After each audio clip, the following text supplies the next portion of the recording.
लग्ने से व्यय भाव अस्थे देह सौख्य विवर्जित व्यर्थ व्ययी महाक्रोधी शुभे चित जुते नहीं। अर्थात महर्षि पराशर बृहद पराशर होरा शास्त्रम के 25वें अध्याय के 12वें श्लोक में कहते हैं कि यदि आपका लग्नेश 12वें घर में बैठा हुआ हो तो देखो कुंडली में 12 घर होते हैं और 12 घरों के शुभ और अशुभ दोनों पक्ष होते हैं। और यदि कोई ग्रह शुभ हो करके नेचुरली बढ़िया ग्रह हो करके शुभ हो करके और किसी भी घर में बैठ जाए और उसको किसी और ग्रहों की सहायता प्राप्त हो जाए, जैसे मान लो कि अगर अशुभ ग्रह है और अशुभ ग्रहों की दृष्टि पड़ रही हो तो निश्चित रूप से अशुभ फल ज्यादातर हो जाता है। और यदि कोई ग्रह शुभ हो करके और 12वें घर में जैसे लग्नेश आपका 12वें घर में बैठ जाता है और ऐसे लग्नेश के ऊपर किसी और शुभ ग्रहों की दृष्टि हो या फिर कोई और भी शुभ ग्रह साथ में बैठे हुए हो तो निश्चित हो जाता है कि ये विदेश से संबंधित आपको शुभ फल प्रदान करने लगता है। जैसे आपका इंपोर्ट एक्सपोर्ट का बिजनेस हो सकता है या फिर विदेशों से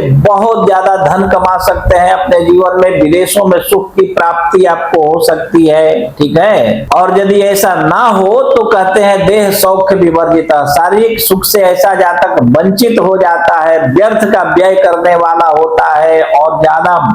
गुस्सा करने वाला भी ऐसा जातक देखा गया है। यदि शुभ ग्रहों की दृष्टि ना हो या शुभ ग्रह साथ में ना हो तो ऐसा होता है, और हो तो ये फल नहीं प्राप्त होता है बल्कि इसका शुभ पक्ष ही प्राप्त होता है। ठीक है, तो इसी प्रकार से आप भी अपनी कुंडली देखिए और अपने बारे में समझ लीजिए और किसी श्रेष्ठ विद्वान ज्योतिषी को अपनी कुंडली दिखाइए, और कोई ना मिले तो आप अपनी कुंडली हमें दिखा सकते हैं। आप देश विदेश कहीं भी रहते हो फोन कीजिए, फोन पर ही हम आपकी कुंडली देखकर विस्तार पूर्वक इसके बाद समझा करके बतला देंगे। ठीक है।